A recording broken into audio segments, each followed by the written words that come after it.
A successful business doesn't happen overnight. It takes a lot of hard work, dedication, and persistence, which is exactly what the Coffee and Hustle podcast is all about. In this episode, you will learn how to protect your business assets with Jennifer Upton with Upton Advisory Services. We learned that employee dishonesty and theft cost U.S. businesses over $50 billion annually. And employee theft is responsible for 33% of all business bankruptcies. In today's discussion, we will understand why people steal and ways for you to strengthen your controls in your business.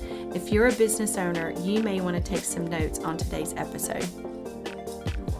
Hello and welcome to the Coffee and Hustle podcast. In this episode today, we're going to discuss who opens your mail in your business. I am Carla with Designedbycarla, and joining me on this podcast discussion is Jennifer Upton, partner and owner of Upton Advisory Services.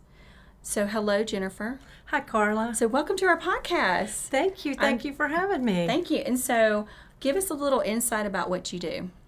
So we provide Chief Financial Officer services to businesses who need a CFO. They just don't need them full-time.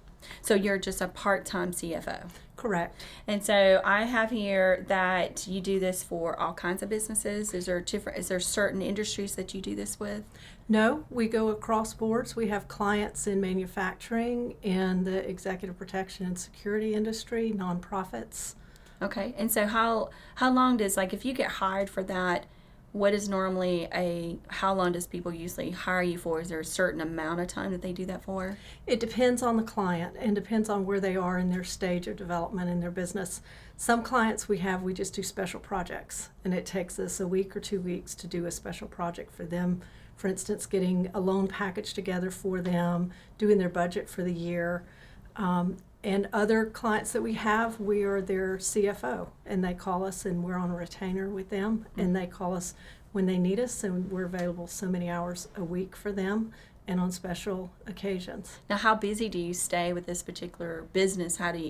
What does that look like for you? Do you stay extremely busy here now? Well, we just started in September, so we are starting to get busy right now. So we're starting to add clients, and we are starting to get busy. So I see here that you started with Ernst & Young. How did you land that job? It was straight out of school. I went to a small school at the time called Kennesaw College, that's now Kennesaw State University, Northwest Metro Atlanta. And they had a small school accounting interview day at Georgia Power downtown, and all of these employers were there.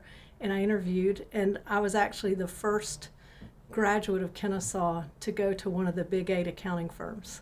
Now, did you enjoy that job? And I really enjoyed it. I got exposed to a lot of different industries: manufacturing, healthcare, banking services, and audited all over the country. I traveled a lot and got exposed to a lot of people, a lot of industries. And so this is the thing too. You just moved to the Huntsville area, so why did you take that risk to come here? Well, my husband was born on Sand Mountain. He never spent any time here. His father was furloughed from Lockheed, and all of their family was here. He was born accidentally here on Sand Mountain and always wanted to come back to this area. We have a daughter who is here in Huntsville, and so we just wanted to get closer to family and just took the leap of faith to come up here. That's awesome. And so being that you've moved here, you're getting settled in here, how has the networking aspect been working for you? How has that been working for you here in Huntsville?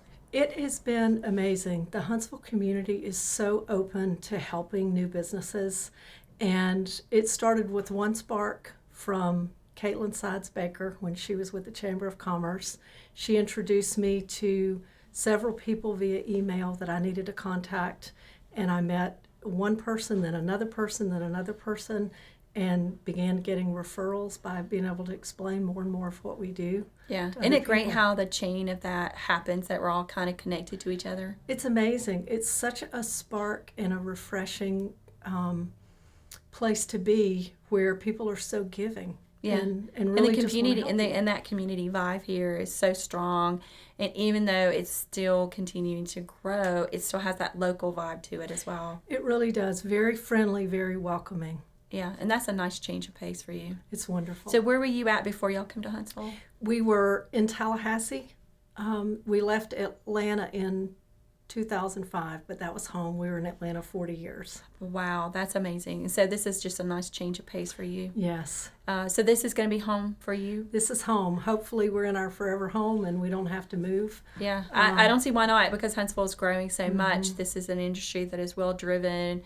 A lot of technical stuff is coming here, and it's already been established here. And so being that you're here and getting well connected, and if you do your business and you do it great, connecting with other people is going to be very easy for you. So far, it really has been. Now, you taught how to keep your books, and you realized that business owners really needed to have somebody in this niche of industry. How did you figure that out? How did we figure out this niche that we're in? Yes. Well, it's not uncommon in the finance area to have what's called a fractional CFO, which means a part-time CFO. It's new to Huntsville, but it's not new in the financial services industry. And my husband and I both have been CFOs in the past. He's my business partner. And we just decided that we wanted to go out and work together, that we felt like we could really make a difference with companies here and help them grow, help them become more profitable. And that's pretty nice that because you don't have to just go work at the same business over and over and over. You have an opportunity to get to different people and different industries. And so every contract can be something new and refreshing for you, right? It is. And we bring something unique. My husband's background is, as a CFO, is much more on the financial forecasting, pricing, modeling side. Mine is more accounting, controls, setting up the right systems, insurance. So we really together are the full package of a larger fractional CFO firm, just with the two of us. Right, and that's a great partnership to have, because you both are in the industry. You can talk the language, you can walk it. I think that's an amazing thing, that being this kind of a niche that no one else is really offering here. So you definitely are in a great networking system. And it started with a LinkedIn, right? That's how it started, because I read your bio and It said it started with a LinkedIn connection. It was through, as I mentioned before, through Caitlin. And she and I connected with her before we moved to Huntsville. And then once we moved here, we had a Zoom meeting, and she just really sort of led me down the path of ways that I could connect with other people and organizations in Huntsville. And I just started doing that full time, just networking full time to start building our business. And it's really all about, I know that we're right now in this industry, it's still okay to meet people that you've never met before and still do business with. But the power of the face-to-face, being in front of people, not necessarily shaking hands now, but, that connection and knowing that you're real, I think makes a big difference on creating that organic business with each other. It really does. It builds trust. It does. Getting to learn more about someone, and what I've found the most refreshing is that you see someone and you immediately make an impression in your mind. Yeah. And then you sit down with them and you start finding out about their story. Right. And they find about your story, and you build this level of trust and really interest in that other person and wanting them to succeed. I want to know what your first impression is of me, since you met me first. What was your impression? I described you as a fireball. Oh, I like it. Yeah. Right. So the first time I met you was at a Rise event when you were on the marketing panel. Well, thank you. Yeah. I appreciate that. So So I'm a fireball now. Fireball. I'm going to that's keep it. that nickname. Okay. I'll have to buy you a bottle. Yeah, so like fireball. So today we're going to talk about, I think it's a very interesting topic, because a lot of times we get so comfortable in our business. And what is interesting about this is a great topic. I thought when you brought it to me, I was like, oh my gosh, because I came to you and I said, what can we talk about that's really different? And you brought me this, you were like, here's my brainstorm. And I'm like, oh my gosh, I love this woman, because you came with not just a couple sentences. It was a whole paragraph of like this, and this. But we're going to talk about, and the reason why we titled it is like, who opens your mail in your business, is because we as business owners, we get very comfortable and trusting people. And then all of a sudden we are letting people open our mail, and then it just falls apart after that. So I did some research, and I want to explain the definition of employee theft. Okay. Okay, so that is any stealing, use, or misuse of the employee's assets without permission to do so. Okay, and that includes, that definition means, it also points out that what employees normally steal from employers, and it's not just money, right? We're also talking about theft of time and supplies, right? And I think there was other things like merchandise, overcharging customers and pocketing the money. We're also talking about information. We also take information and we steal from that, and that is detrimental to a business. So, and that's why I want to bring it up, that we have seen an increase of bankruptcies because of internal theft. So I guess I want to ask you, it's really important to know is like, so what are those facts that you want to share with us today about why people need to be on guard with their business? Well, business owners get very busy doing their business. And the last thing they want to think about is their accounting. They want to worry about running the business. If they're an engineer, they want to build that. If they're in marketing, they want to build that. And the last thing they want to worry about is just keeping up with their books. I mean, that's just easy. It's no problem. It just sort of runs itself once you get it set up. But one of the biggest areas that I've found is that business owners are usually very good judges of character, right? We try. Right. I think when we're interviewing people with a certain job description, we're trusting that they'll do that job. And what is interesting to me, I've been in businesses where I've heard people in those departments taking advantage of, situations. I was working with a company, and we found out that the lady that was cutting all the checks made a fake contractor.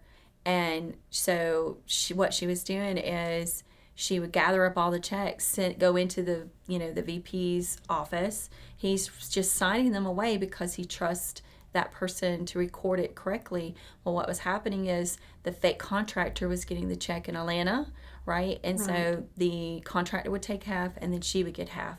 And the only way she got caught is when they actually did a complete audit of this company. And you got to remember, this company was making millions of dollars, right? And they had no idea that they had lost control. And I don't think she ever got prosecuted for that. And that's another problem too. That's a big problem. It's estimated that only 23% of employee theft gets prosecuted. Isn't that amazing? And why is that? Why is that they're not being prosecuted? Well, it's a lot of reasons. First of all, some companies are not going to press charges because they're embarrassed. Yeah. A lot of churches won't press charges. I never thought about the churches. Mm-hmm. You're telling me that's rampant? Very much so. Oh. And it's because there's a huge amount of trust, particularly in nonprofits and churches, that is sadly unfounded, because no business owner can look at someone and know if they're going to steal from them. Right. And I read a case study about a company that had $397,000 stolen from them by a bookkeeper who had been there 6 years before she started stealing.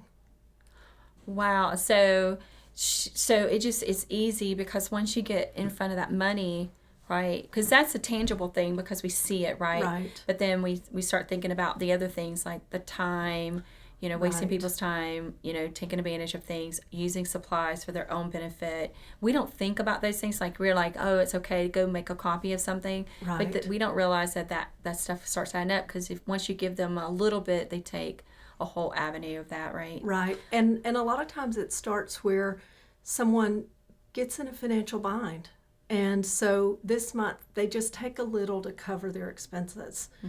And they're going to put it back next month. They're honest. They want to put it back next month. But there's a whole other set of emergencies that come up next month. Instead of asking for it, they just and so they take a little again. extra. Yeah. And then they get emboldened because they've never been caught. And so a little bit more, and a little bit more. Yes. Yeah. And it's usually, it usually adds up in an organization. So I saw here, so even if we're talking about employees that have very clear background checks, you do a complete background check on them, they come clean, right? Because there's Mm-hmm. nothing showing that they are right. people of theft, right? Mm-hmm. And then it's giving them that control that happens, this domino effect, what happens, right? So there was a girl that I worked at a company, an office supply company, years and years ago. I think I was in college, and it was in one of your points was she got caught stealing, and it was those audits that got her caught, but it was like little things like $10 here, $20 here, and what she was doing is she was paying for like her child's activities, Right.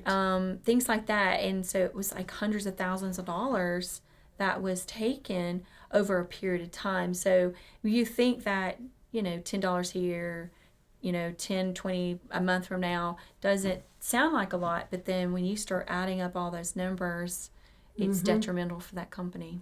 Yeah, it really is. And people are very creative in the way they steal and cover it up. So what are some ways that people steal? Well, this one case study that I mentioned, the business owners had asked their bookkeeper of 6 years to cancel their corporate American Express card. And they thought she had. And 18 months later, they had over $250,000 in unpaid American Express charges. So what happens after that? I mean, that's when they walk away and say, okay, you're no longer employed here. But Right. then if they go and get another job somewhere else, it's going to look like they're clean, and then Right. they do it again. Right. Well, this particular girl they have pressed charges. You had asked earlier about, why so few get prosecuted. One is it's very difficult to build a case. In addition to people being proud, they do have a case built and they will prosecute her. It's in Ardmore, Pennsylvania, that this case is. Other times there's just not enough evidence to show. The business owners, as I said, are proud. They don't want to show that they were stolen. How many from. of those do you come across? So if I gave you a percentage, how many of those do you find out that this has happened to you? What is the percentage that do not prosecute? I would say it's probably 50-50. I'm just guessing that it's probably 50-50 even get a police report filed against them. And of those that get it, less than half get prosecuted. Really? Mm-hmm. Wow. And so when you come across that, how do you go to the business owner and say, how do you even present that? It's like, listen, I've got this paperwork and I need to tell you something. Right. And how are they prepared? What is their reaction when you tell them? Right. Well, I mean, first is disbelief, and they want to see proof because, again, they are good judges of character. Of course, look at what they built, and this person that they've known for years is stealing from them. I had an incident with a large nonprofit that I worked with, and I was very uncomfortable with the bookkeeper because every time the auditors would come in, she would break out with fever blisters because she was so nervous, and she never took vacation.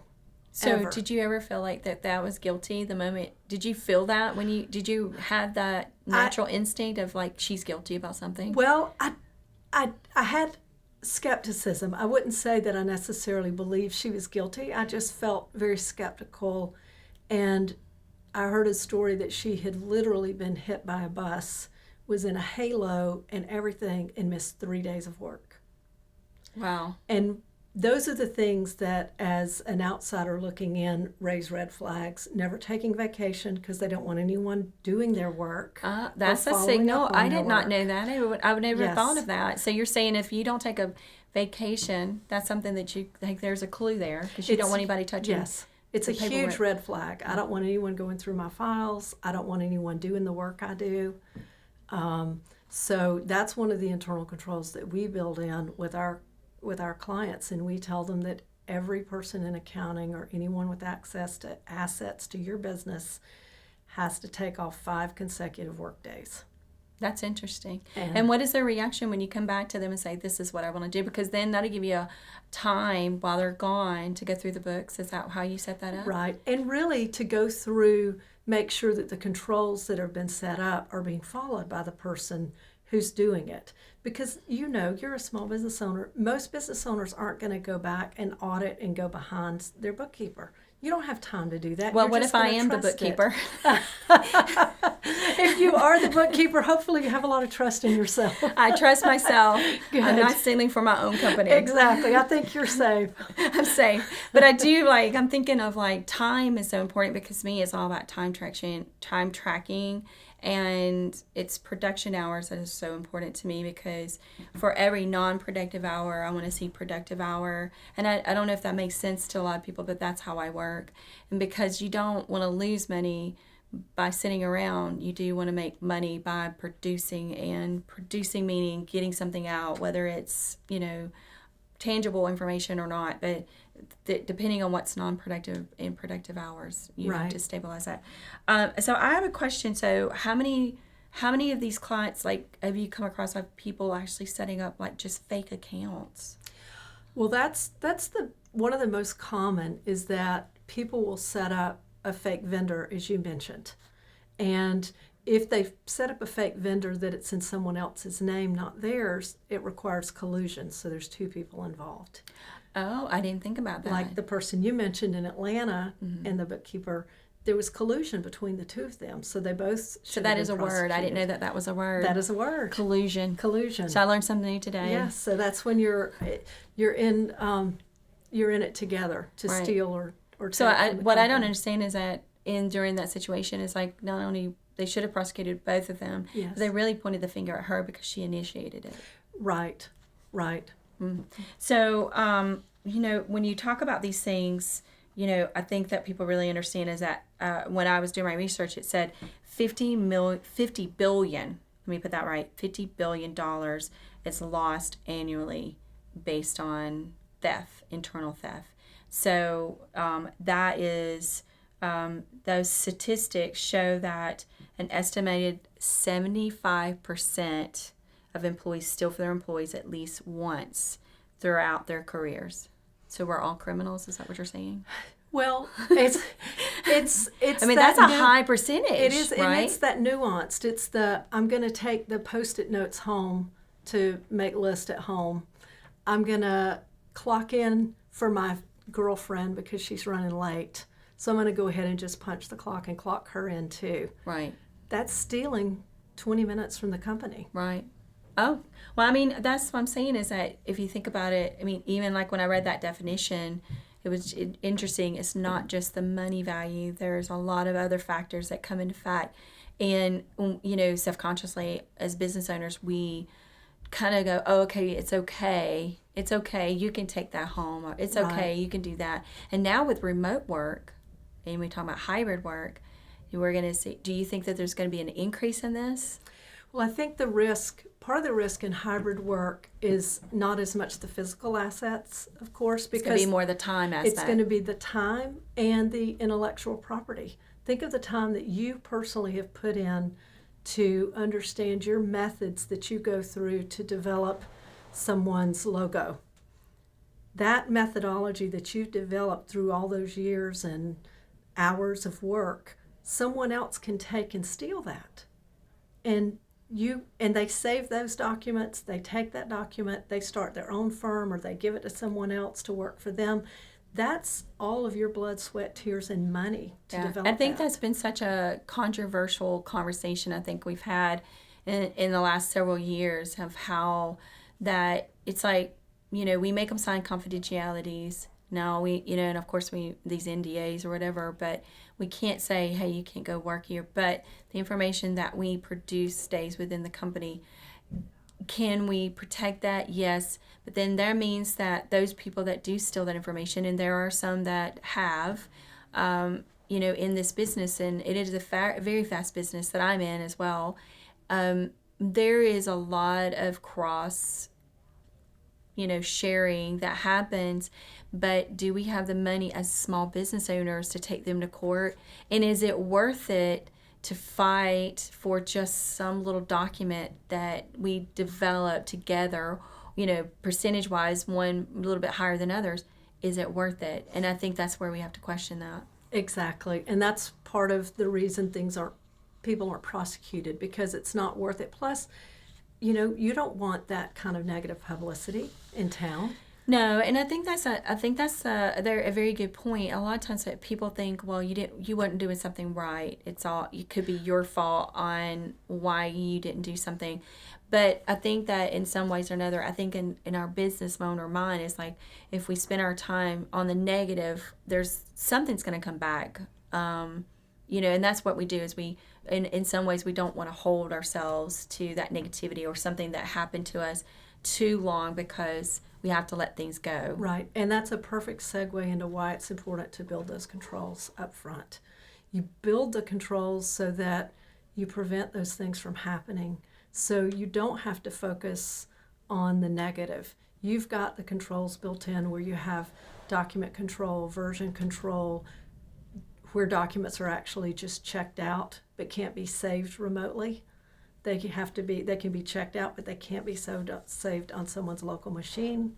Or, in banking case, say you have a bookkeeper remote who's doing your banking, and you have what they call a bank fob, where they key in their software, their information, and then they have to key in a special code that comes up that's unique to them every time based on this thing the bank gives them.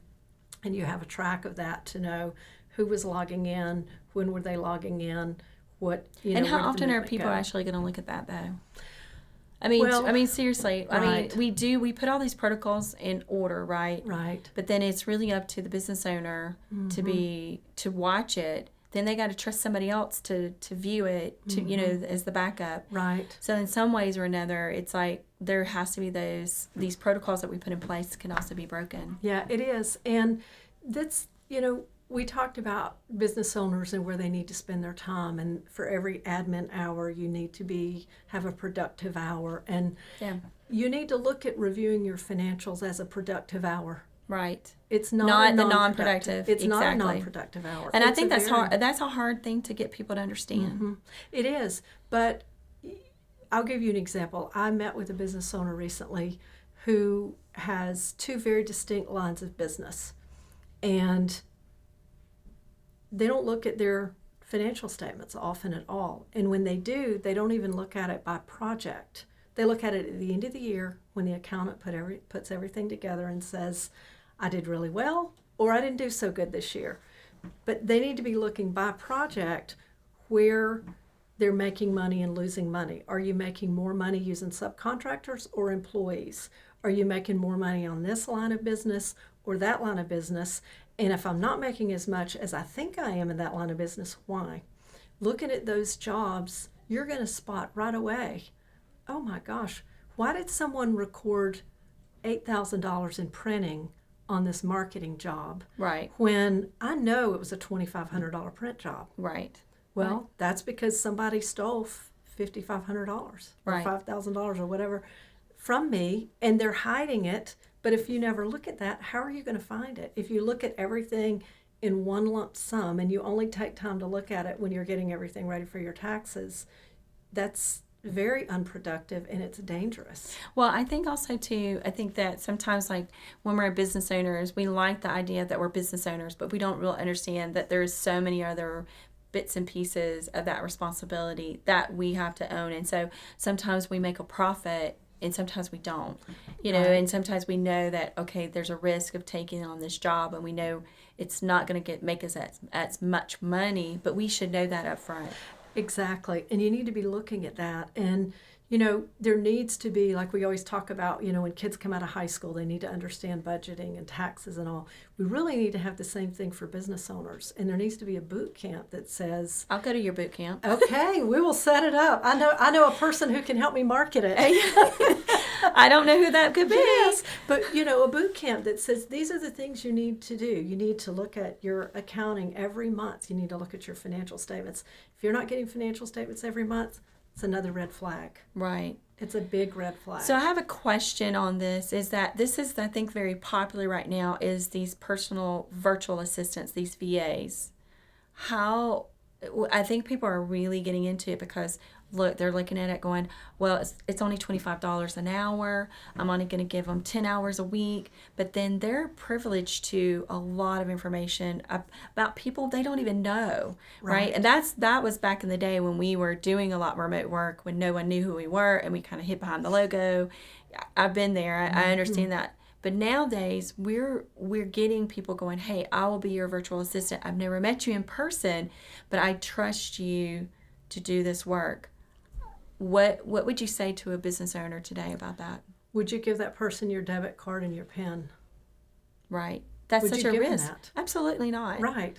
So why would you put something so important as your business assets? Now, is it in their depending on hands? what virtual assistants, they're doing? Absolutely, what they're doing. If they have no access to your assets, and assets include your Social Security number, your driver's license, your intellectual property that you've developed internally on your processes and methods, payroll records, those types of things.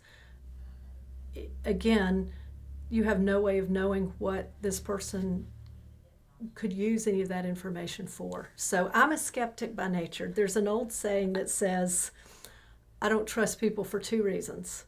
Number one, I don't know them. And number two, I know them.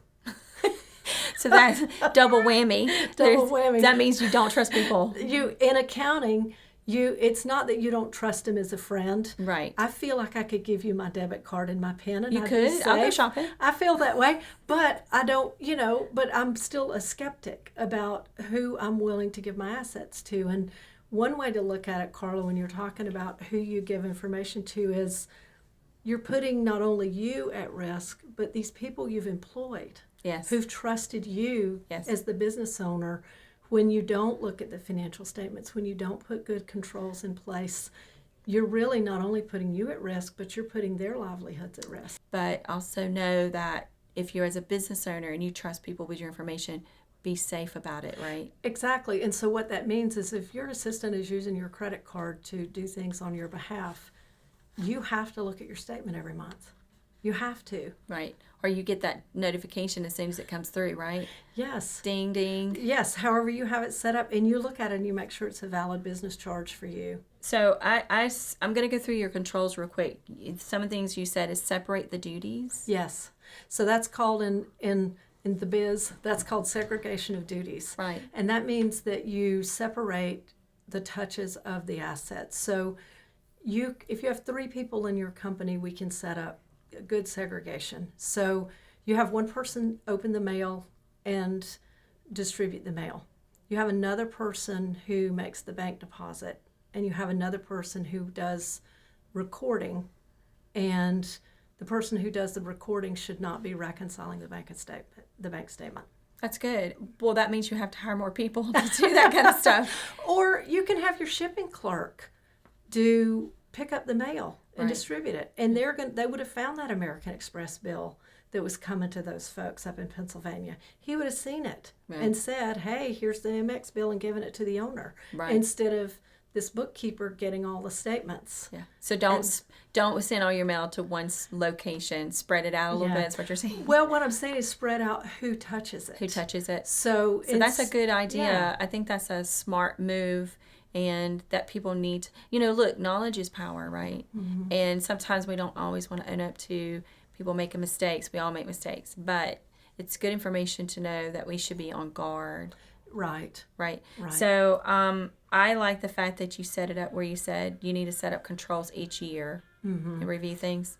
Right. You need to look at it every year. So I want to say, Jennifer, thank you. This is a great podcast. We talk about the fact that people need to put the guards up, be observant.